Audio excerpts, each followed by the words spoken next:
Hello, everybody, and welcome back to Big League Breakdowns. This is episode 12 of the podcast, and we are back after another week of baseball here to start this 2024 season. Starting to figure some things out about some teams and where their future might hold. My name is Tyler. Joining me, as always, Will, John, and Robert M. behind the. I don't know why I called you Robert M.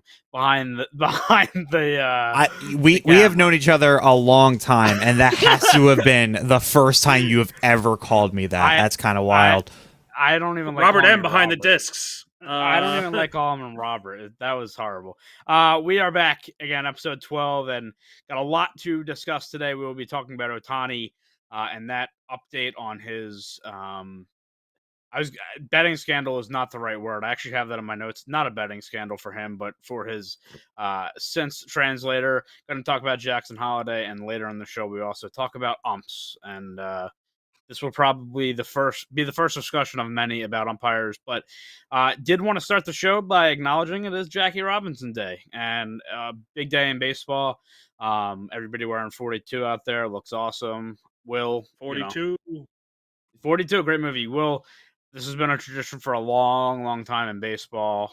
What does this day mean to you? Yeah, true. You are right about that. But what does this day mean to you, or what are your thoughts about it? It's a great day to commemorate what Jackie Robinson did, breaking the color barrier, opening the door for future baseball players. And I think it's great that they've adapted it to the way it is today, where everyone wears 42. I remember for a while, at least, it was you had one player on each team, I believe, wear 42, and you kind of got to pick who. So to have everyone wear 42, I think, makes it that much better. And for me, I just feel like, again, it's always happens early in the season, right? And it's just a good reminder of, as you said, what he did for the game of baseball. Not only, I think, for the game of baseball, but for the world in general. He broke the color barrier in baseball, and I think that opened up a lot of things for other parts of the country that were unfairly, obviously done against people of color. John, what are your what are your thoughts on the day, and any words on it? Well, I think that the character Huey Reese in the movie 42 said it best. Maybe one day we'll all wear the number 42 so they can't tell us apart. I think that sums it up perfectly, really. That a man is judged by his ability on the field, not by the color of his skin. And Jackie really set the precedent for that by breaking the color barrier. So, true American legend.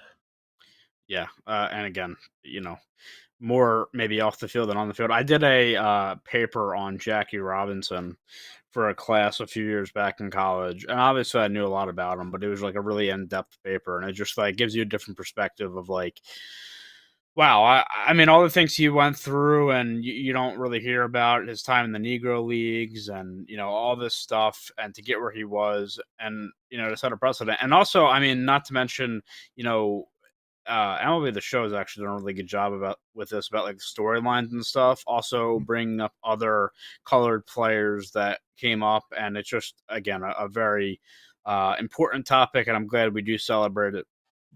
Absolutely, and then also you got to remember his times or his time during for the civil rights movement as well. Yeah, not just on the field but off the field. A true legend of a man. We would be remiss if we didn't mention that. Yes, and with that, we will get into really what's been the talking point, or a big talking point off the field for MLB with their superstar player, Shohei Ohtani, and Ippea, his translator. What a wild, wild story this has been. This has turned into the more information we've gotten, and it seems like it's potentially coming to a close at this point. Ippea has turned himself in. There's no evidence against him about texts he sent, and also impersonating Ohtani to banks. Like, absolutely wild stuff. And it's kind of hard to comprehend for like normal people, I guess, like us. Like, I don't know. It's crazy to think about. Yeah, especially the fact that it was 4 times the amount we originally thought. It went from 4 million stolen to 16 million. So just imagining one day I open my bank account and there's 16 million gone, I might keel over. But in the end, with the evidence pointing that indeed Ippea did this behind Otani's back, impersonated Otani, and Otani had nothing to do with it, is the best outcome for baseball. It would have been horrible to find out that Otani was behind it somehow and had to get suspended from baseball. So glad things have kind of been figured out. The authorities are taking over as they should. Ippei turned himself in, and now it's completely back to baseball for Ohtani, who really wasn't letting the news get under his skin anyway with the Dodgers, as he's been raking early. Yeah, I was just about to say that. Like, I'm bringing up his stats now. He is hitting 338 right now. Has hit 4 home runs in that span. Again, as you said, it really doesn't seem like it's affecting him. And the Dodgers are obviously clicking as we expected on all cylinders at this point in time. And you mentioned a point of like, well, first of all, if I had 16 million in the bank at any point in time, I'd be ecstatic. But it's hard for us to comprehend as like, okay, how do you not realize $16 million is gone from your bank account? And I think that's what started all the speculation about maybe he's involved in this and that. And it just turns out that, Ohtani put a lot of trust into this guy. And, I think from the outside looking in for good reason. This is a guy that was really honestly beloved. Like, even when he was on the Angels, like, I feel like we heard more about Ippei than any other translator ever, right? Like, it was a lot of talking about um, you know, like how good of a guy is and this and that, and they're friends for so long, and it's just crazy to see the backstabbing and everything behind the scenes. John, what is your kind of opinion on, again, just something that's been an absolute crazy story?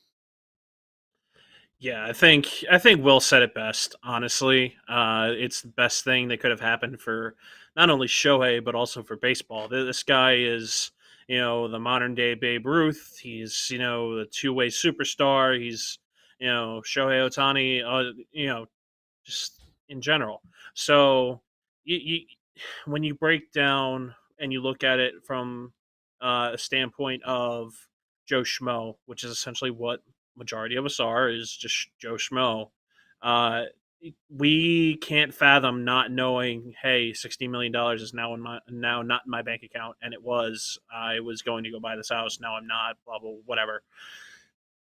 Shohei is a megastar, a superstar, makes a ton of money from endorsements and baseball, playing on the field. Like, majority of his money doesn't even come from playing. It comes from like New Balance and all the commercials that he's been in. So, you know, maybe to him he probably doesn't even check his bank account. He probably has nothing to worry about in terms of money. So, it might make sense for it.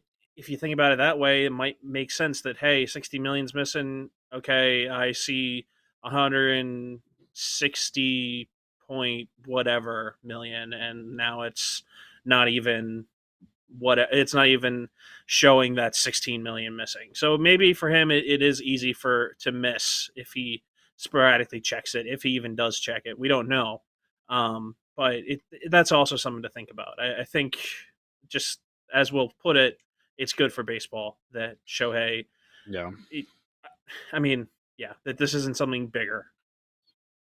I think you kind of look at Shohei, his personality, his persona, and it's always been like, this is a great dude. He's phenomenal. He's like unbelievable athlete, and it seems hard to even think about him doing something like this.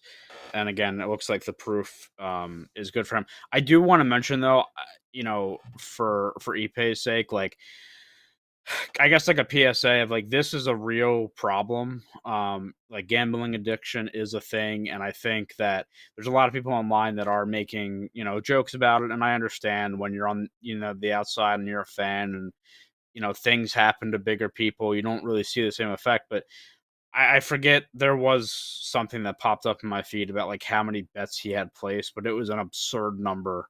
And the fact that he went to the lengths he did to continue to feed his, bad habit of gambling and all this stuff and all the money he wagered, like it really, really is a big problem. And I hope he gets the help he needs. Obviously, he's going to be spending some time, I'm assuming, behind bars and stuff like that. But this is a lot more serious than I think some people online are really making it out to be. And again, just wanted to have a kind of a PSA with that, because it's easy to kind of look outside and laugh and say, "Oh, how can this happen?" Blah blah blah. Like, are we serious? Like, he lost like $40 million in bets and something. And it's like, oh, look how bad of a bettor he is. Like, no, like this guy had a legitimate problem. And for him, it's like, dude, he had such a great life. Like, he's best friends with the best baseball player in the world. He's doing probably his dream job. Um, all of this stuff is going for him, and behind the scenes, he ruins his whole career in the snap of a finger, and it's life changing for him. And again, I'm not justifying what he did at all. I'm just putting it out there that uh some people fall into this rabbit hole, and it's very, very tough to get out of. And again, just overall a crazy story. Happy that for baseball superstar, he is seemingly, again, not caring about it on the field, and is kind of all business. But a big story that we felt like that we needed to talk about. And with that, we will wrap that part of it up and move on Before we to move on, Ty, can we put out the hotline real quick for those with oh, gambling sure, addiction? sure, go It ahead. is 1-800-GAMBLER. If you or someone you know is suffering from a gambling addiction, they will help you there. It is, again, 1-800-GAMBLER. If you or someone you know has a gambling addiction. Yeah, again, it's more serious than people are making it out to be. Let's move on to Jackson Holiday, one of the biggest prospects in baseball for a long time. Gets caught up to John's Baltimore Orioles. It's been a rough start for him, but we gotta slow down just a little bit. He's 20 years old. John, I'll go to you first with this. What do you make of this call up? Again, not going well thus far, but the promise is obviously there. We gotta pump the brakes all around here, because just altogether, Jackson Holiday is a five-tool athlete in terms of professional baseball.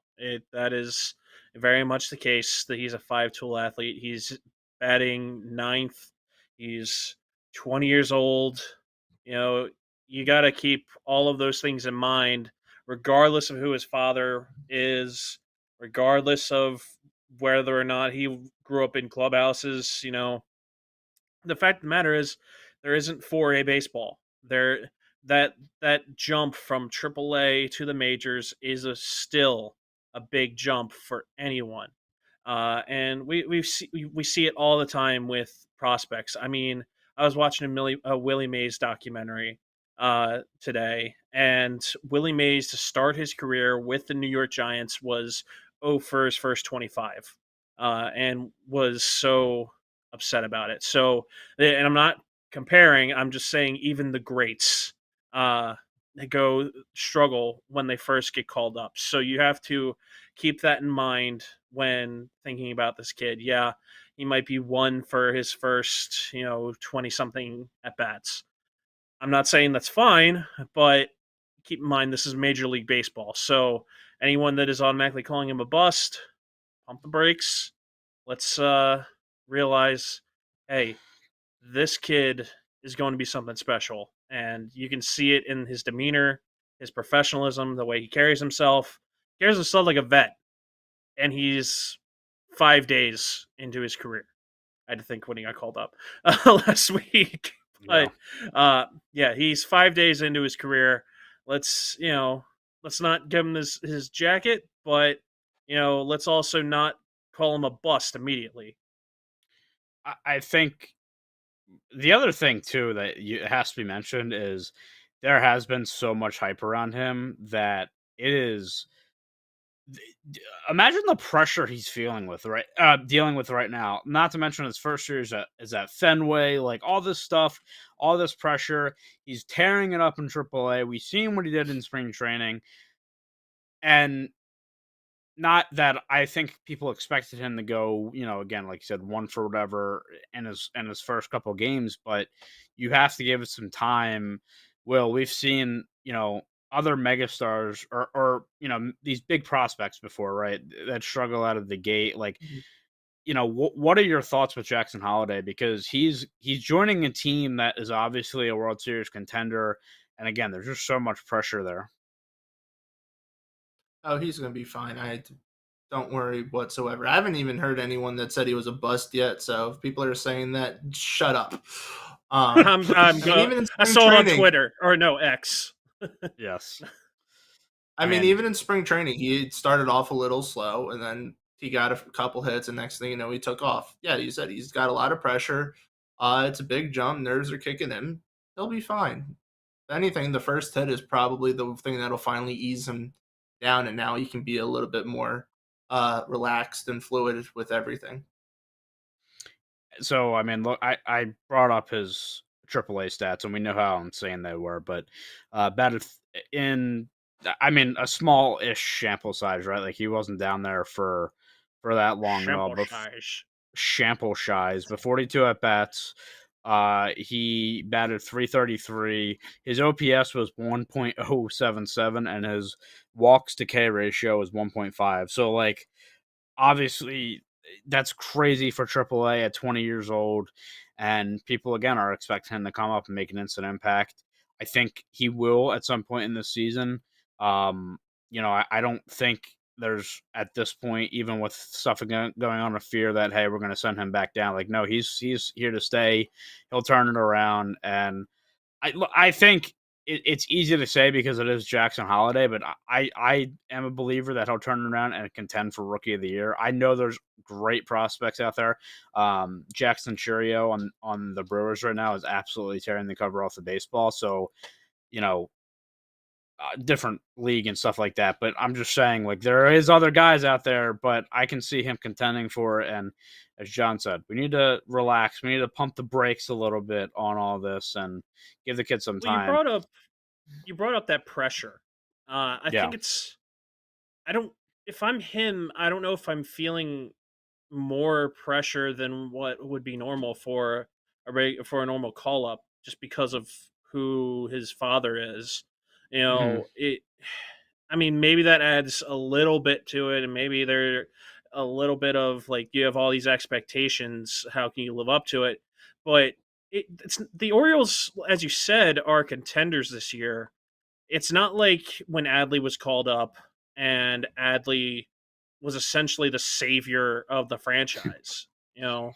Like the Orioles before Adley Rushman were the same as they had been during the majority of the rebuild. After Adley, they were a winning team.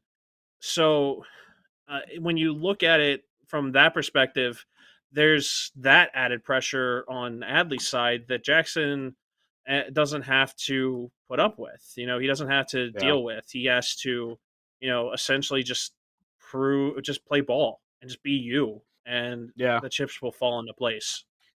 And I think he's probably thinking that, like, just based off his demeanor and how I've seen him in interviews and stuff like that. Like, he seems pretty calm and cool and collected. And I don't think it's so much of his dad, being who he is and stuff like that. I think it's just, he's really been talked about as the next big thing. And we know how baseball is. Like, sometimes these guys don't pan out. Sometimes you have guys in the 30th round that become superstars. Like, it's a kind of a lottery in baseball. And while he's the surest thing to the next superstar, I think again, early nerves, getting pressure, applying pressure. Not to mention, by the way, I mean, they played the first series was against Boston.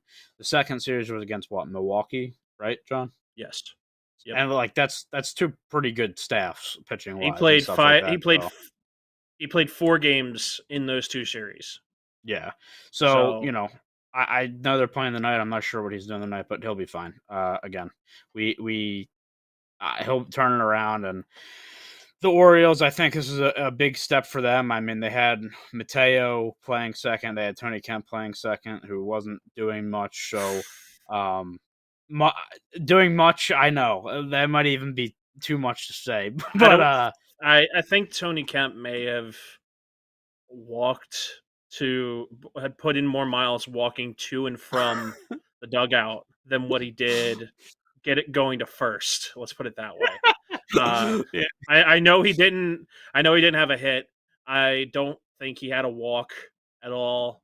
It was very clear. Right? Like yeah, he was a body. He was there till Jackson was ready.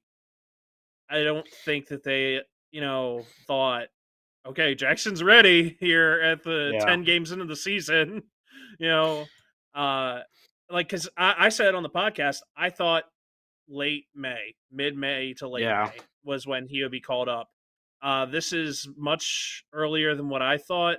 The Orioles know he can hit. They wanted to see him play second base more since this is his first year playing this position.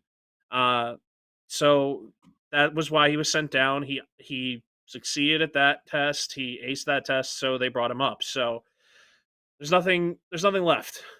yeah, He is here to stay, and the only way for him to improve really is for him to continue to see big league at bats. It's not yeah. He's not going to get any benefit going back to AAA. And I'll have to look into this at a later time, but I am curious too about the new initiative with the PPI or whatever that baseball is doing with bringing up prospects and getting picks for it and stuff like that. I don't know if there's a qualifying thing with that there, or whatnot for the Orioles, but again, as you said, ready for the time, and here he is. Let's If go he over. wins, Let's if not. he wins Rookie of the Year, I think they get an Oh extra pick. yeah, it's right. It's like it's top three voting for rookie of the year. You're right. Um, Yeah, I think that's what it it, is. I haven't looked fully into that, so that makes sense. Let's move over to the Atlanta Braves, who we feared the worst with this, and it is the case. Spencer Strider is done for the year. I don't believe it wasn't Tommy John, right? Though it was something else with the elbow. It was a brace, an Really? internal brace, which is Yeah. fairly So new, but yeah, it's basically they don't know the exact timetable because of how new it is. This is also what Lucas Giolito is doing this year too, but basically he'll be out for the season and they expect he'll be ready by opening day next year. yeah. You're looking at a guy who is probably going to be up for Cy Young in the National League, and a big injury. Will, what does this injury mean for not only the Braves but potentially the NL East as a whole? It is still very much the Braves and Phillies. It doesn't add any new teams to that mix. It does make it a potential closer race now between the Phillies and the Braves. Right now, the teams, neither of them are jumping out to torrid starts. Phillies are hovering around 500. The Braves are a couple games over. They win one, lose one. So it's kind of holding this 1-2 game difference. I mean, right now, it's still way too early to really say anything specific. But I do imagine that if anyone had any thoughts that the Braves could run away with the division again this year, is now looking at it might be a real battle to the end of the season for who gets first. And I think they still have a decent staff there. My whole thing with the Braves is their offense is so good that I think they can. Not that I think they can get away with losing a Cy Young candidate, but their offense is so good that if any team was to lose a guy like that, they'll probably be the team that can handle it the best. Um, their offense, we know how good it is. It's insane. It started out insane this year. I had it Yeah, I up know. earlier. That's yeah. Yeah, oh, their team average is 301. The team in second is 290. The team in fourth is 269. So like that just kind of shows you how Good. It'll much only ahead be they going are. down from here on out. You are right. It can only get worse from here, but they still have names on that staff too. Like I know we had a passionate discussion prior to the season about Chris Sale. To this point, he has stayed healthy. Let's cross our fingers that he does. They still have Max Fried We there, made it so through week 2. I was about this to say, guy, his this temperament guy. rear end will get into it at some point. I love Will because he's like, all about baseball, this and that. And he's like, he was really about this whole idea of the podcast. And then like all I've heard for the first 2 weeks of the season is nothing matters. I mean, what are we talking about here? It'll be July. Insane. He's like, it's the All-Star break. Who cares? Like, like big At deal. that point, I'll care. Dodgers are 20 games above 500. Who cares? It's the All-Star break. Is it September? No. Yeah, I mean, John, Get into the postseason. well, look, and especially in the division or even in the NL where we feel like the Phillies and Braves should get in with no question. Like, do I think this hinders them from winning the division? No, I still think the Braves will take it, in my opinion. I wonder if they add an arm at some point, but we'll have to see. But John, what are your thoughts with the Braves on this one? Well, you make that comment of they add an arm at some point. Who the hell is left? Like to add? Yeah, You know, I mean, I they'll find mean, somebody. you have Blake Snell and Jordan Montgomery who are scuffling to start out of the gate because they didn't have a spring training. But like, who else is there in the National League? You know what I mean? So, but the point of the matter Well, not the is American like you League. go.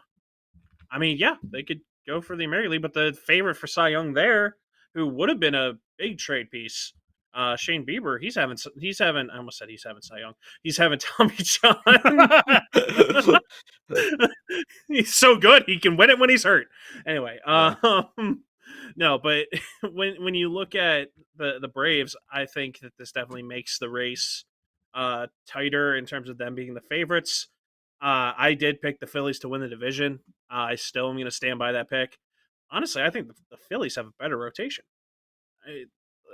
Regardless. At this think point with- now, with the injury, I think that's Yeah. a definite. Yeah.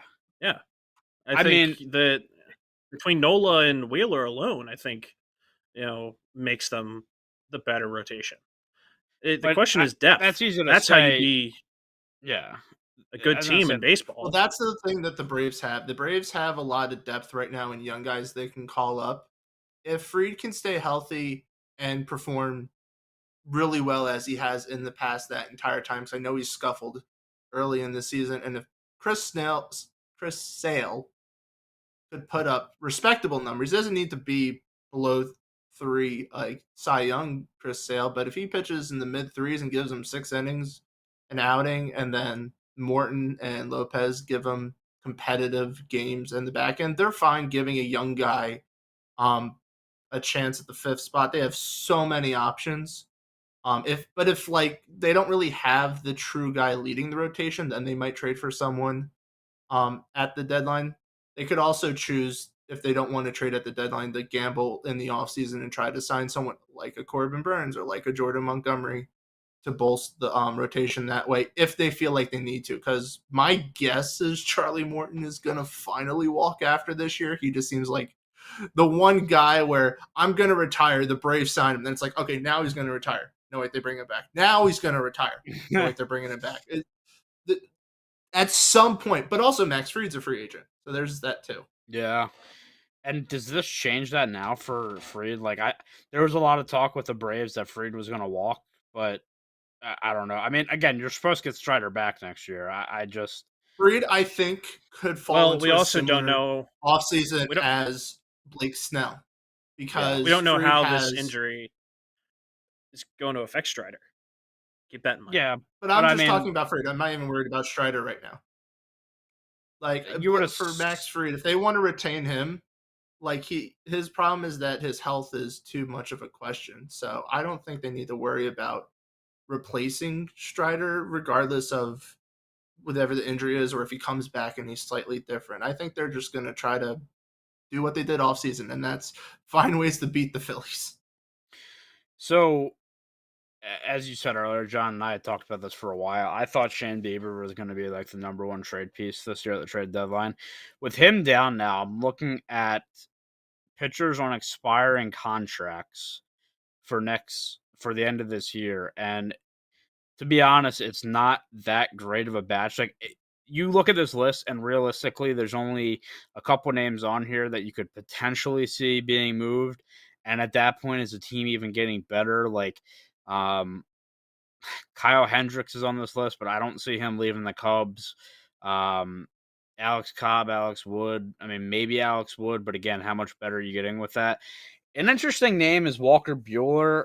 Do I think the Dodgers are going to move him? No, but they have so much good starting pitching that if the Braves put out an offer for him, maybe that happens. But regardless, again, Dodgers looking down pitching's this, getting hurt early.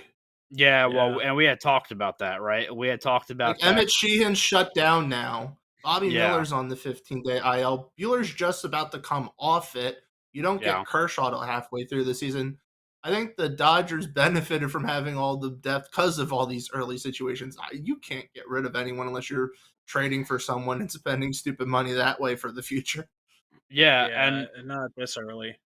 and we had kind of talked about that. Like, dude, they have so much depth. Like, what are they going to do with all these pitchers? You're going to have like a really good guy that's going to get sent down. Well, hey, they're already needing it. So, not much is honestly here for them to trade for. So, I think they stick it out. And we mentioned they have Bryce Elder, who was in AAA to start the year. I don't, I could see they have a plethora of guys, honestly, in AAA that they can bring up.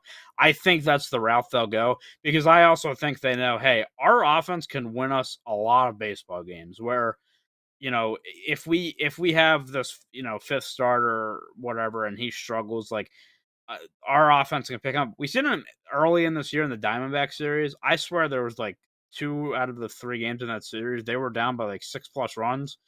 Or at least one of the games, they were down by 6+ runs and came back and won it. So, like, they have crazy offense. Yesterday, as we're recording, they played Miami. They hit Ozuna hit a go-ahead home run on the last, top of the 9th, 2 outs down to his last strike. Like, they have a lot there. So, we're not worried about the Braves. I don't think anybody should be. Is it a big loss? Obviously, when playoff time comes around, is this going to be more impactful? Yes, but for now, I think they just got to get in, see where their pieces are, see how Chris Sale is doing, if he's still pitching well, and everybody else in that rotation. And Pirates legend Charlie Morton, of course, still hanging in there as well. Gotta love. Phillies Well, legend to- 2 for 4 games. To go off of your point about their offense, what stops good hitting? Good pitching. So Yeah. they just need to run in that one ace that is on fire, or that one pitching rotation that's on fire in the postseason, and here we are. We're back to the Braves. Maybe this is get it going home in the division series. Maybe this is what the Braves need, though, is this is the thing that prevents them from winning the division. They slip into the wild card, and suddenly their complaints about having the off time is all for naught, and all of a sudden their hitting can just try to keep its pace instead of, we're sitting for a week, and then, hey, we're playing the Phillies, and they're going to throw all these guys at us that they're 97 plus. You know what? The thing I'm just remembering now, too, like we were talking about Chris Sale and stuff at the beginning of the year. Again, we were having that conversation, and I'm pretty sure we said exactly like the only guy that really, if they lose, will affect them the most is Strider. Well, he went down for the year, like, and again, obvious point, but it was like, well, can Chris Sale stay healthy? Like, if he goes down, it is what it is. But Strider has to stay healthy. He goes down, and yeah, they're gonna have to rely on their other arms. So. That is that with the Braves. I guess quickly, again, because nothing matters to Will for the first 2 weeks of the season. We would do Nothing. we would do a quick assessment, a little snippet of what we will eventually be getting into as we go along in these episodes with really analyzing teams and stuff like that. But did want to mention a few teams off the rip here. I think we all owe an apology, at least for now, unless things change, to the Brewers. I think all 3 of us had them in the basement in the division, right? Am I They're right? still gonna Not finish last. Not the basement, but definitely not. I had currently. That's a lie. I had them at in the 5th and then NL Central. I know that for a fact. I think I had them in the 4th. I think I had have them last. I still have them last. Still believe they're going to be last. That is crazy to say. 2 weeks in, it doesn't matter this guy. Well, think about it this way: the Cardinals are still last, right, in their division at the moment. The Cardinals Yeah. are what, 500? Well, So hey, you're telling me NL the team that Central is is the only, best division in baseball. you're not wrong about that at this point. Yeah, But to I say mean, that if it was like, here's the Rockies at the bottom and here's the Brewers doing better, okay, I might be a little bit different at this point. But no, there's like a game and a half difference, 2 games at best. yeah, I mean, Offense is gonna back up to what it used to be. pending the results of today, Brewers are in first at 10-4, Pirates 11-5, Cubs and Reds 9-6, and then Cardinals at 500. So again, a really good division right now. But the thing with the Brewers is their pitching has been pretty good. Their hitting, has been exceptional. Talking about Atlanta earlier, Milwaukee 290 team batting average. So they're swinging the sticks right now, playing really well. Their OPS also up there, and a really big caveat for that will has been Christian Yelich. He's had a nice start to the season. Reese is there. Contreras has been playing well. Churio, like they have a lot of nice pieces right now in Milwaukee. Yelich right now is the one that is the big person to watch, I think, because he was an MVP for multiple years with the Brewers. He was pushing triple crown, you could argue at times, because he'd bat over 340 home runs, over 100 RBIs. COVID hit, and after COVID, he just was a shell of the person that he was. He was not even or barely reaching 20 home runs. Like the dude just could not hit. And then this year, I think he did a slight tweak in his batting stance. So it's like either his hands are a little like farther back or something, and he's not taking as big of a stride. But whatever he did, it worked. And so if He's been he can out the keep past this 2 up, games. great. Boo freaking who. So he hasn't had this good of a start since 2019. So I would keep an eye on Yelich to see if he can indeed be that power bat that's been missing the last few years. He's another guy. They have 2 guys, by the way, Yelich and Contreras. Now Contreras has 20 more at bats at 66, but they have 2 guys at a 1.1 and above OPS, which early sample size, whatever, but that is insane. Both guys also batting over 333, and I think for the Brewers, and we might have also talked about this honestly in the pre-show for this division, which was Yelich and Hoskins, like these guys that are the vets coming in. Hoskins obviously, but Yelich being there. If this team is going to be successful, it's going to be off of their backs, at least on the hitting side of things. It has so far. Hoskins, I mean, he's doing fine right now, like nothing absolutely crazy, but he's swinging it decent right now too. So, and they're also getting contributions from guys that we maybe didn't necessarily expect at the beginning of the year. Bryce Terang being one of those guys. Adames is playing really well as well, and as I mentioned, Churio has come up and had some highlight moments for them as well. And I gotta say, we were talking about Cy Young candidates earlier. I think Freddie Peralta is up there as one of the best candidates. Not only looking at his stats this year, but his consistency over the past few years. He's really has been one of the better pitchers in the game. He's showing that again, and I mean they've just been really, really good at this point in time. Yeah, I mean, just looking at the stats, like Freddie Peralta right now is just absolutely killing it. He's 2-0 in his 3 starts. So, man, if they keep it up, they are going to be a scary team. John, do you have anything to add about the Brew Crew? Just that, I think this was a season that everybody thought, hey, they're going to take a step back. They got rid of their ace in Corbin Burns. They clearly are not, competing this season. And so far, in 2 weeks into April, they are hitting the cover off the ball. So, Because all their here we are. pitching is gone or hurt. Have to do something. But so I don't think this has kind of been talked enough about is that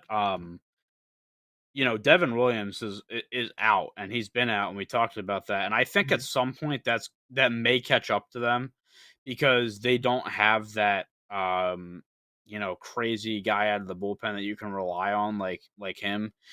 Right now it's working out for them, but I do just worry for them a little bit that at some point in time that they are going to need, that perennial name that they've had with Williams, and he's not there right now. So we'll have to see how that catches up to them. But as we said, I mean, right now they are batting fantastic, and didn't think I was going to be saying this, but I think it's next week, starting next Monday, they have a big early division series against the Pirates for kind of bragging rights early and kind of to see what team is for real and what team maybe has some work to do. So, yeah, One we of you will have fall to off in see May. about that. Oh, we know it's going to happen. I love my Pirates, but Neither one makes the playoffs. I am a little bit shell shocked from last year when we started 20-8, and I had hope again, and that's what kills you the most is false hope. So I'm a little hesitant. That's all I'll say with Don't that. get invested, man. Don't do it. I absolutely. Let's actually talk about my Pirates right now. They have started well. The one thing I'll say that I'm very surprised with at this point in time is my biggest worry for this team was starting pitching. And right now, their starting pitching has been killing it. Like, hopefully that keeps up. Marco Gonzalez, unfortunately, Bailey Falter all the way. Okay, we're gonna have a conversation about this in a second. Marco Gonzalez goes on the 15-day DL, and that is a little bit concerning. Hopefully, it's nothing too major with him. Again, he starts the season with your ace, Mitch Keller. He's been amazing. Martin Perez, okay. What are we going to get out of him? Bailey Falter. We didn't know about Jared Jones. He looks like he could be a upcoming star and stuff like that.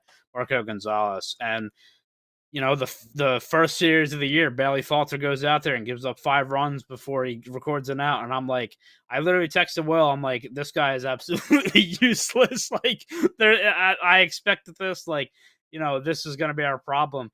He has been, to his credit, after that, like literally first inning, he has been lights out, legitimately. Like he pitched really well against, I think it was in the Orioles series he pitched, and then the Phillies series that they were just in. Like he is really pitching well, and Marco Gonzalez too. Like he was another guy. I'm like, I don't know about this signing, but he's been really good, and I just wasn't expecting this. I'll say that. Will, you just seen the Pirates for 4 games where the Phillies split the series. What are your thoughts on the Buccos? They'll come down to earth. He's such an asshole. Such an asshole. Well, all right, fine. You want to know what my Phillies brain was thinking? As I'm thinking about my team that is not quite living up offensively as I would hope they would at this point, is that right now, all right, we just played a 4-game series against the hot Pirates. If we can take 2 out of 4 against them when they're at their best and we're not at our best, I'm fine with that. Series was in Philly though. Yeah, that doesn't mean as much until it's the postseason. Philly, dude. By the way, it's not like you're in LA and they're in Philly. It's not like you have that East Coast West Coast. I know, but in-state rival, and I think the Phillies had drawn like close to 45,000 both games. So like. Are the last 2 games of the series. Yeah, so like, whatever, but yeah, whatever. Just off on a tangent about this, by the way, that I don't think we've had a conversation about this. That was a weird series. That was a weird series. The second game is the one that felt, I almost texted you. I believe you guys won that game like 6-1 or something, or 7-1 because your offense exploded late. That is probably the one game where I swear none of the runs were earned by anyone. And I don't mean that because of errors, so literally earned runs. It was like the Phillies pitcher slips, Trey Turner slips, Bailey Falter has to field a ball that's bouncing like really high, and he like trips going to get the ball. Like the first 5 runs of that game were like the weirdest piece of baseball I've seen. And I was just like, is this a freaking circus? Like, what's going on? It wasn't until finally in the bullpen, he like scored like 3 runs off of hard hit balls. But it was just the weirdest game ever. And then like the Saturday game, and then Kutch hit his 300th. Yeah, that was awesome. I'm happy about that. Bobby was there to see it. I'm very jealous. I mean, I got even more color when I came out of that stadium because my God, am I sunburned after my first game of the year at the lovely Citizens Bank Park. Yeah, so I saw his 300th homer, got sunburned, and watched the Pirates just absolutely destroy the Phillies. I mean, the hits that the Phillies got in that game just didn't count for anything. So it was just never even like a remote possibility the Phillies were going to come back and win this freaking game. The Pirates just seemed to just be on one today. Had a grand slam and more bullpen issues, and the offense are never going to be able to make up for it, apparently. So fun stuff all around. So GG's, Tyler, you piece of crap.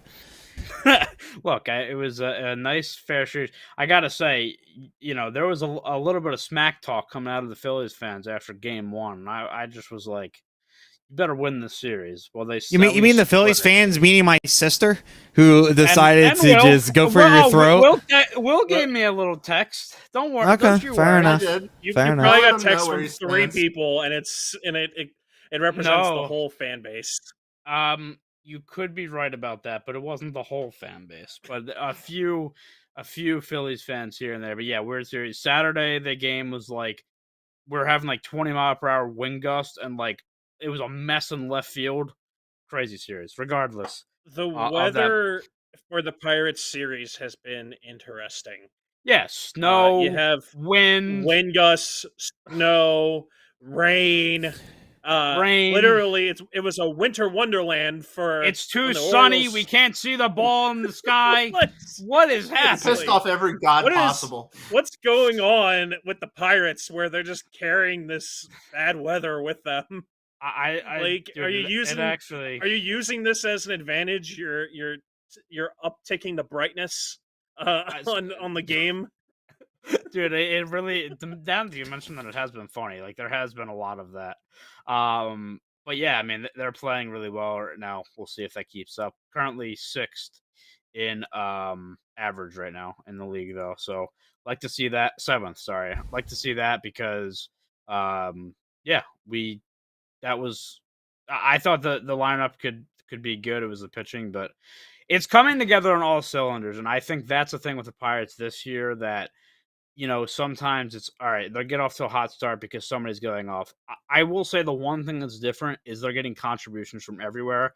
Hopefully that continues for my sake. But I guess that would be my big point in talking about them off the rip is, yes, we've seen this before, them getting off to a hot start, but the way they're doing it is that of a winning baseball team. We'll leave it there. The But Pirates remind me a lot of the 2012 Orioles in that sense, where they're just like going in with house money at this point. Like they're finding different ways to win. Exactly. Yeah. The question is, can your back end and your non-starters help you here and be productive? Because that is the sign of a good winning ball club, is when everybody can contribute.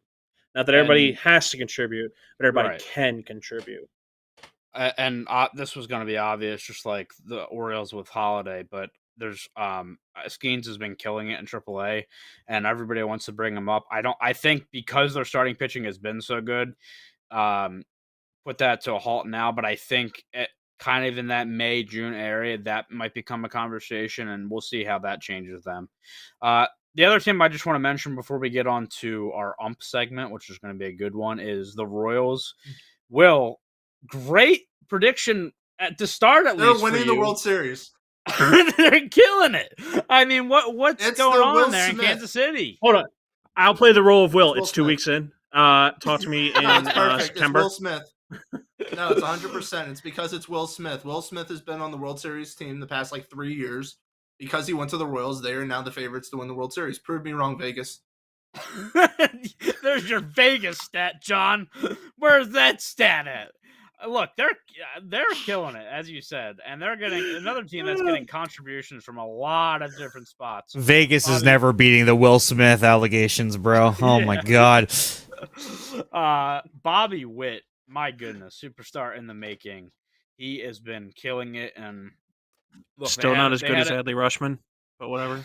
Or Gunnar Henderson, better, but whatever. Let's compare a shortstop and a catcher. Wrong. Yeah. Same. They play the same position. Oh, hello. That's your Trump impression? Wrong. That'll we'll have him work on that. Yeah, look, this is a fun team, man. I know we talk about the Central, the AL Central in particular, as the Comedy Central. Dude, I've been watching like a lot of their games, dude, but they're fun. The Tigers are fun. The Comedy Royals are fun. Central. Comedy is meant to be fun. Listen, Comedy Central is entertaining. It's an entertaining channel, so that's what it's meant to be. Okay. I mean, you're not wrong about that. Every team in that division is entertaining except the White Sox, who are 2-13, which, oh boy, that could be bad. But yeah, dude, it's fun division. It'd be interesting. I just wanted to say that, and I'm excited for the Royals. Oh, I thought you were gonna interject something, and then you just didn't. Cool. All right, we are heading. There's nothing to interject. We are heading to our last segment here, and this will be one that we'll have to revisit time and time again. It is the ump dump, we are calling it. We're going to take a look at some of the worst ump scorecards there is, and obviously shout out to ump scorecards. This has like been my favorite follow on Twitter for like the past 2 weeks. Literally my morning routine, I get up, I get myself ready for work, I do all this, and then I go and I just scroll through the whole day of umpires every morning, and it's so great. So let's get into this. I think I don't know how Bobby's going to present this. I think the one carefully should start with first, though, is the man of the hour, the man who I think he strives to have the cameras on him, good or bad. Good old Angel Hernandez had a fine performance for his standards in the Houston and Rangers game, and literally absolutely garbage. Bobby, I think it's a top link if you're looking for it. But yeah, I'm grabbing it now. There was 3 pitches to the same batter that were a foot off the plate, all of them strikes. And credit Wyatt Langford, because I would have beat him over the head with the bat. Like, that was absolutely I'm surprised ridiculous. No one has at this point. And I mean, I thought Schwarber might last year. I understand that, Langford's a rookie. He's, 15 games into the season. Look at those pitches, dude. Look at that first pitch. That is unbelievable. This one was just bad. That's almost in the other batter's box. Well, you know what makes it worse? I love about this is that it was a 3-0 count. Out of everything that was done, it's a 12-8 Rangers game. Astros were favored based on the calls. Yeah. Astros were favored and still got whooped. I also need to point out that for those that don't know, based on the box, it's from the point of view of the umpire. So right now the red dots are favoring the left-handed batter's box. Yeah. And I didn't even realize that. Like, we've been looking through so many of these. I didn't realize that it was a 1.79 runs favored for Houston. So I do want to just a real quick just kind of presser on what these ump scorecards are. In case you guys are not aware, and we're serious, this has been our favorite account. We have a dedicated Discord channel dedicated to these things, and we've been incredibly active in it. And I can't tell if that's a good thing or a bad thing, but regardless. So for this specifically, right? So what you're looking at here is on that graph with the strike zone, the black is obviously going to be the true strike zone, as true of a strike zone. You're probably used to seeing it on TV. You know exactly what a strike zone look like. The red kind of shading that is behind the pitches is what the estimated ump zone is, and what essentially ump scorecard is calling that is essentially based on the calls that ump made. That is what their true strike zone is while being behind the plate. And color coding real quick. Red were called strikes that were true balls, and for Angel Hernandez, this is like the best example of a bunch of those. And then for the green ones, they were balls that were called true strikes. So it just, or I have that backwards, but yes, it's It is a very good. They have this presented in such a way, and also on their website, umpscorecards.com, they break it all down into some crazy numeric formats that you can read if you want to go a little bit deeper. I mean, dude, can you imagine if like Upper Deck or like Tops did like umpire cards, like having those types of stats on the back? Oh my god! Like, that's what I've been picturing this whole time. I just like. You look at pitch number 1, and I know this is just a graphic, but it literally, if it was a left-handed batter, it might have hit him. Like, that's how far outside. There's no might. It would have. Yeah, and real quick, just in case you guys can't fully read it, and I guess for the audio listeners, more on that later, by the way. So the ones that are labeled 1, 2, and 3 are in the same at bat. Same at bat. Yep. Unbelievable. And it was starting with a 2-0 count. Those 3 pitches were in a row, and it got Langford out. And they were 6.5 inches off the plate. It was the official measurement there. Oh yeah, that's right. Yeah, I forgot. It literally broke a record for how bad it was.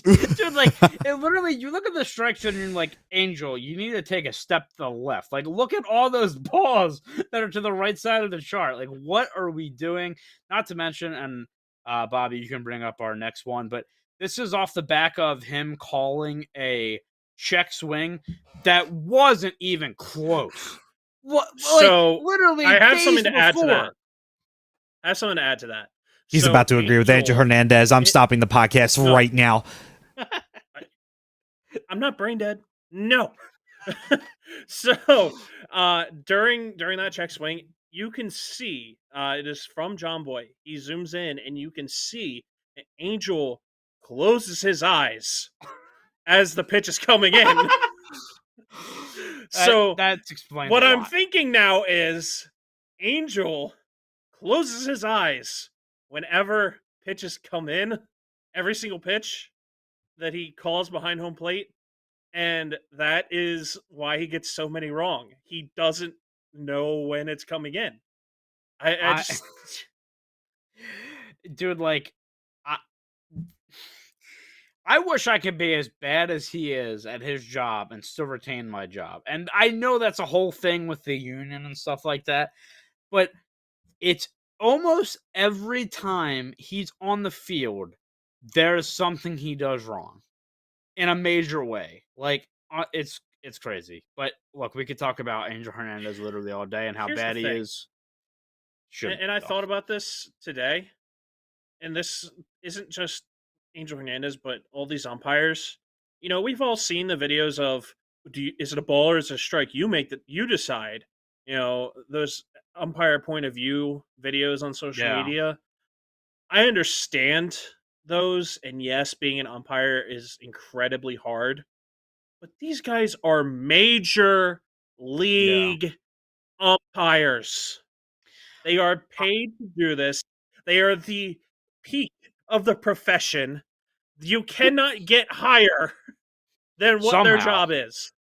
Somehow. So to say that, oh, you make the call, or being an umpire is incredibly hard, and just leaving that as a blanket statement without looking at everything, that's to me, that's a bit of ignorance on that end. So, and I want to just like double down on this too. So like, I am never going to say at any point in time that being an umpire or an official in any sport is going to be an easy thing to do. However, right? And I get in the majors, there's crowds, there's big lights, there's big games, it's big time players and all that stuff. That excuse should get you like maybe a couple of calls here and there. All right. Yeah. Like, okay, you miss one, you miss a few, you're seeing what, somewhere to, near 200 pitches a game. So it's like, this is different though. Like what we're looking at with like the Angel card, like this is just different. And then the second part of that problem is this is every game with him. Yeah. Like if it's that consistent, it's a problem, right? And there are plenty of umpires down in all of the other minor leagues of baseball that honestly, I feel like at this point could probably do a better job. That's all I'm saying. The Supreme Court of the United States literally ruled that this man is bad at his job and cannot win his lawsuit with Major League Baseball. It's so true, dude. That's what I'm saying, man. Just don't know how it's possible that he's still here. We should have prefaced with that, like, this segment. Yes, we are shitting on umpires. I get that. It's a really hard job. You can't miss a call 6 inches off the plate. You're at the top level. I'm sorry, you can't do that. And if there's an argument, which obviously there's one out there for robo umps, literally just show them Angel Hernandez clips and you will know what side you need to be on. That's all I'm saying. Let's bring not up even just Angel. our next one. CB Buckner. I Joe could West. go off about the robo ump. Look, that'll be a conversation for another time. This was just the introduction to this, but I figured I'd say that because this will not be the last time we talk about Angel Hernandez on this. It being a literal record for how bad of a call it was. Like, you can't make this up, man. You can't make this up. He wanted to be in the record books. He did, and he's doing a fine job of keeping his fantastic reputation that he has. Mr. Producer, can we have another scorecard, please? As I continue Vanna, to. Can you turn the next card? Would you like a random or would you like to pick? You can give me a random. Give me a random. Okay. Pick a card. All right. Any Stand card. by Yeah. 1 second. Absolutely, I can absolutely do that for you. Yeah, this is, by the way, in a 2-week time sample, and I think we had 18 clips. We got 8 more months, boys. And this is the thing. There was 18 clips that we deemed outrageously bad. Like, there was other bad ones, but we kind of cycled them out. There was 18 clips in the first 2 weeks of the season that were warranted of, hey, we need to take a look at this. Like, there's a problem. Emil Jimenez, another dude that He's might the need to opposite take a of step Angel. over. It's the opposite side of literally, the zone that he literally. torments. What are we doing? 78% called strike accuracy.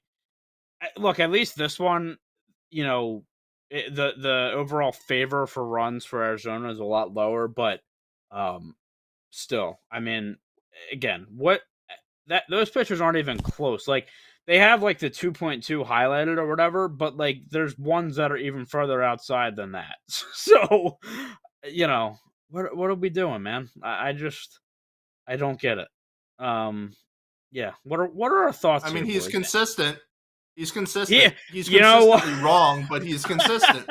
And so that is true. I mean, if He has a you're favorite saying, spot. hey, umpires got to be consistent, it's like, all right, fine. If you're fine with consistent mediocrity and embarrassment to the game, yeah, sure, we'll go with this. I mean, you have a damn machine right now that tells you what's right from wrong. I know the numbers did get better after the introduction of the, like, whatever you see as the strike zone on TV.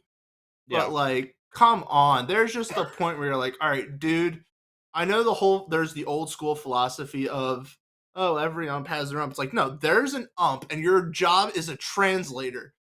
Right now, you're doing a terrible job at it. Yeah.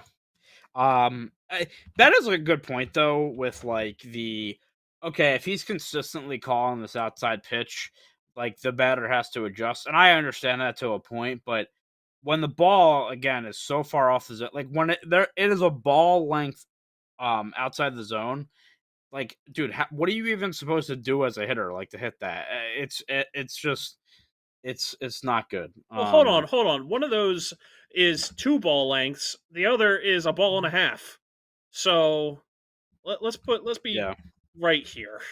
Yeah, that is true. What I really want them to do somewhere at this, with the scorecard, I'd love is I want a stat that tells me specifically how well they do on calls along the line.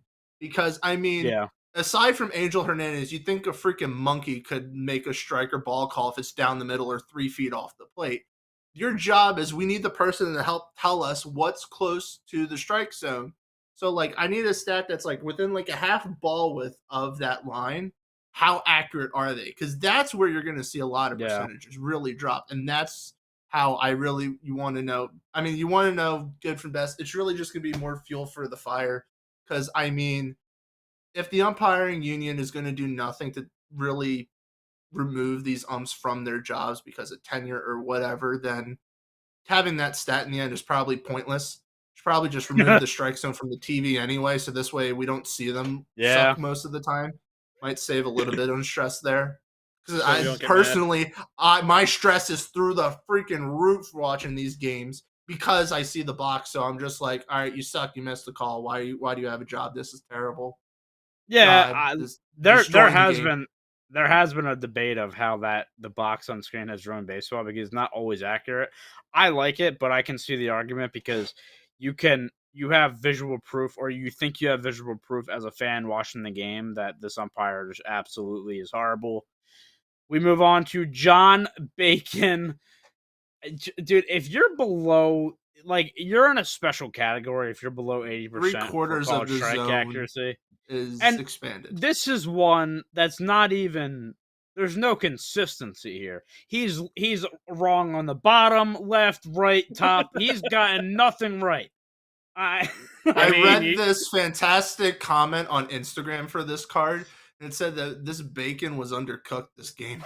I seen that. I Too. was gonna Dude, say, I I guess you could say he was not sizzling here. No, he was not. dude, Exactly. I freaking love this one because so you know how like Tyler, you're probably the only one who's gonna get this reference, but like if you've ever played any video game like CS2 or COD Stretched, that's what it seems like his strike zone is. Because why is it that like across the plate, Yeah, that's what I'm saying. He missed literally everywhere. like everywhere? Like were they pitching to an actual Dodge Ram? Like what were they pitching to? I don't know. And again, I'll bring this up. I hate when I see the overall favor over one because at that point it does feel like there was a huge impact to this game. Miami, another situation where the runs favored actually wasn't the winning team, but I mean, regardless, dude, like if you're consistently calling a ball a strike, that's one thing in a certain area, but holy mother of God, dude, like this, I remember looking at this one and thinking this was one of the the worst ones we have. Yeah, not great on that I front. don't John want to Bacon. hear that. I don't want to hear that because it just because people have this mindset of, oh, well, they have to adjust to his strike zone. No, you're still wrong. You're Yeah, still being bad. Like yeah. there is no his strike zone. There should be the strike zone, which is the armpits to the knees, is what is established. So, like Yeah. at this point, you've got to get that out of the game. This is Major League Baseball, not Pee Wee baseball. This is not Babe Ruth. This I boot of a strike zone is fantastic. what? Yeah, I love how there's like that one call in the top left too. It's like, okay, where did that one come from? But I everything got to make else, up for this. No, what I or want to see though is he called that a strike, so I need this boot, and then I need just this little like red dot that's just attached to nothing. That apparently this counts as a strike. Yet everything's down here is a strike, and then this way over here, everything else in between, it's a ball. yeah, I don't. Again, 75% accuracy. I wish I had like an idea of what the average was last year, but I'm telling you, dude, it feels like this year has not been a great start for umpires. John, back to your point though, I just want to say like the consistency thing I agree with if it's way off the plate. If it's like again, a centimeter or a couple centimeters off the plate, that's fine if they consistently call it a strike where it's close enough. But I do agree. If a ball is 3 inches outside the zone, then that you can't keep calling that and getting away with it, and it's fine. Like it's not fine. It's absolutely not fine. So, But there's literally a stat that like tells you when you're swinging at bad pitches. So what are the batters supposed to do? Swing at those bad pitches Well, so and the have hard that part stat about impacted? telling those two apart is that if you're gonna tell a batter, I mean, if your batters are gonna swing at pitches that are close, or at least that's what you want them to do, especially in two strike situations, to not strike out, and if there's a runner on base, to not get a run. if they're swinging at those pitches, there's no way you can say they're doing that because the umpire's strike zone was wide, so therefore I have to swing at that, or I just swung really early or really late because I was thinking about something else. So the only way that you could truly or say like you have screwed up a lot of times in dire situations is by forcing players to not swing at close pitches in tight situations and potentially getting out because of bad umpiring. Yes, the one plus side of that would be as if there was a better system for disciplining umpires that suck at their job. Something like that happens, and then maybe something happens afterwards and they get benched for a few months, hopefully.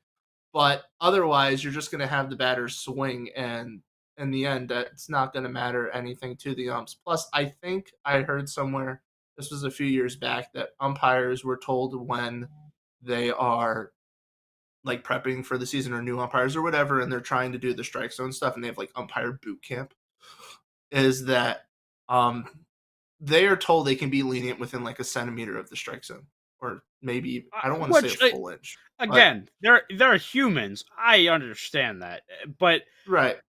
I mean, I feel like if I'm in Angel Hernandez's shoes, I want to go off on robo umps now, dude. Like, how can you look at that and say, no, that definitely caught a piece of the plate? Like, dude, it was nowhere close. Another one here, Mark Carlson. Guy really liked the low strike. Apparently, considering his zone, missing on both sides, and this is the old school strike zone for the most part, where aside from random pitch number 1 at the top of the zone, that's like probably at his nose, and the bottom one, which is pushing the shins, it's the old school umping of tight top to bottom strike zone, but wide. Dude, okay, so this is I've talked about this, and this will come up at another point in time too. But like I swear to God, this is the Yankees game. Aaron Judge is in it. I swear to God, umpires do not account for a guy who's like 6'6" plus.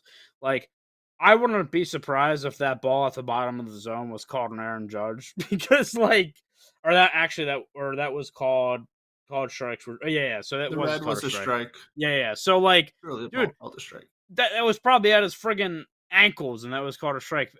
You know, that's been my gripe with umpires against O'Neal Cruz, with the Pirates and stuff like that.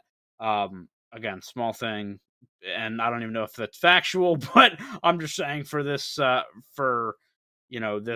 point, it's just like, man, dude, we gotta fix that with those tall batters. Mark Carlson, though, not a good game. And I think we've seen him a couple times on our little report. So tighten up, man. As Aaron, Bobby to pull up the really bad one right now of Mr. Nick Marley. That one, yeah. That literally is the next one. So okay, you will so be I think, happy to know. I think you're a great producer.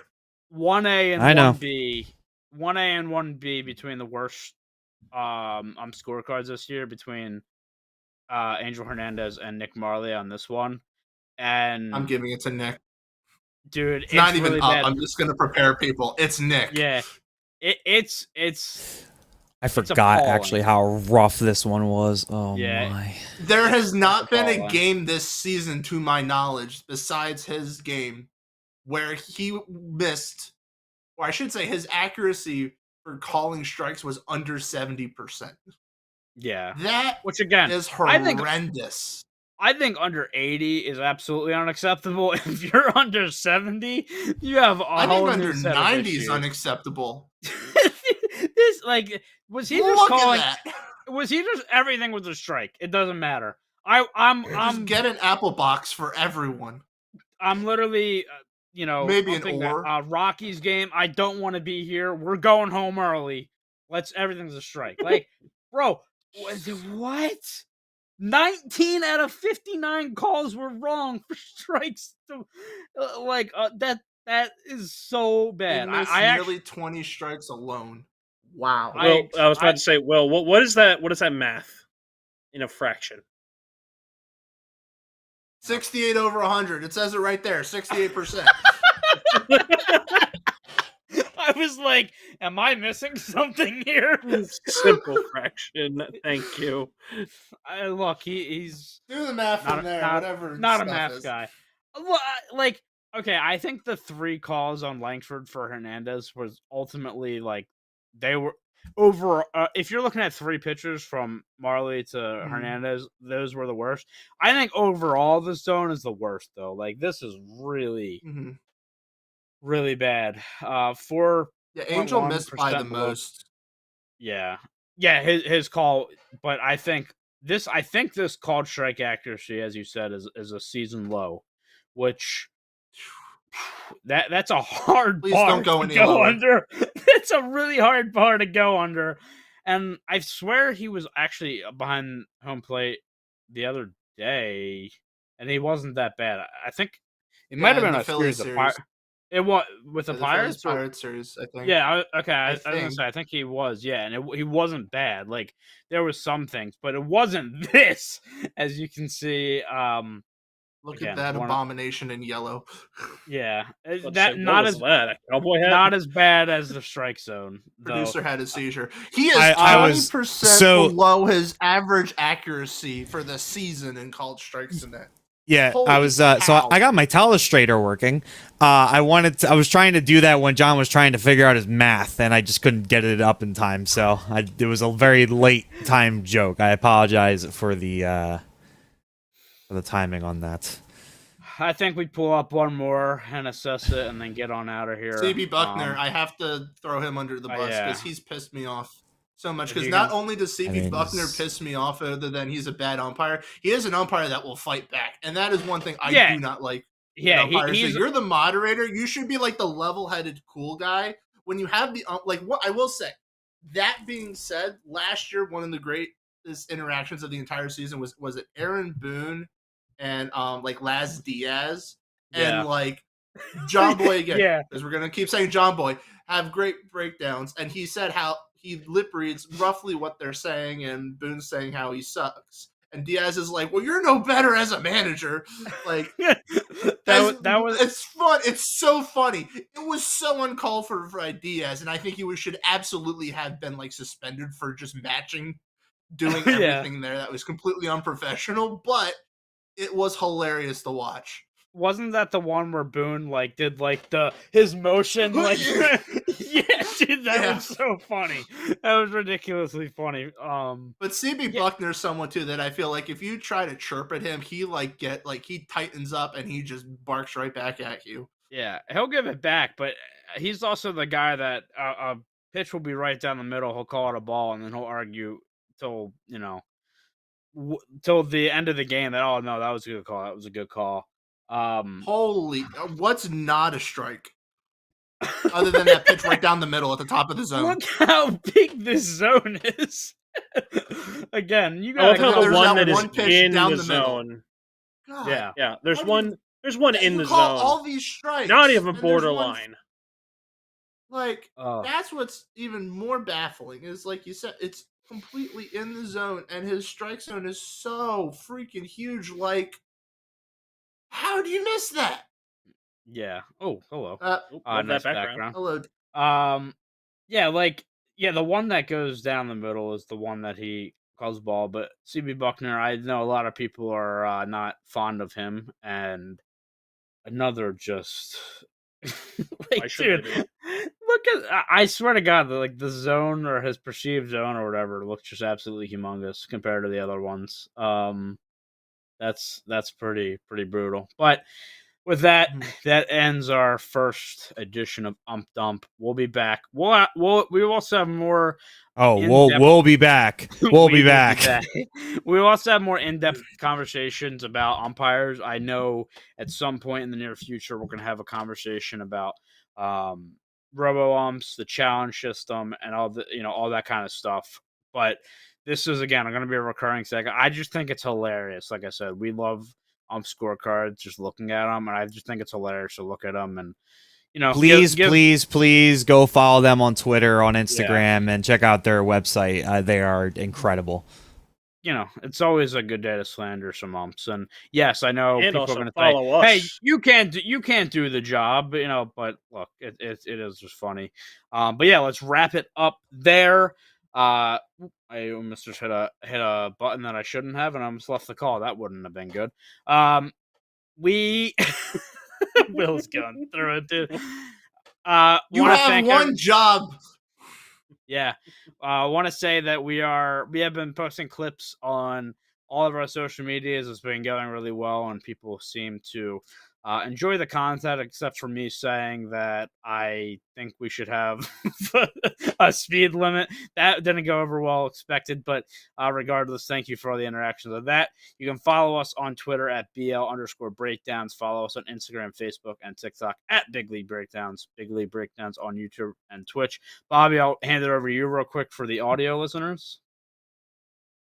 Yeah, so there will be some audio listening that you're actually capable of doing if you're not on YouTube Music anymore. YouTube and YT Music have some really good integration, so we've been already posting on that. You can listen to the audio version as well as watch it on YouTube Music, which I personally think is very cool. However, Spotify as well as Apple Podcasts and a few other platforms that I am definitely forgetting right now will also feature our audio versions. So keep an eye out for that. We will start putting the links of those platforms in our descriptions in our videos if you are familiar. And we'll post them on our socials once they get them up and running. It's just taking a little bit because I got to upload the backlog and it takes a little bit of time. So forgive us in the meantime, but they should be ready by next week for sure. And with that is all for episode 12 of the Big League Breakdowns podcast. We will be back probably next week discussing more MLB action. But until next time, take it easy. We'll see you later.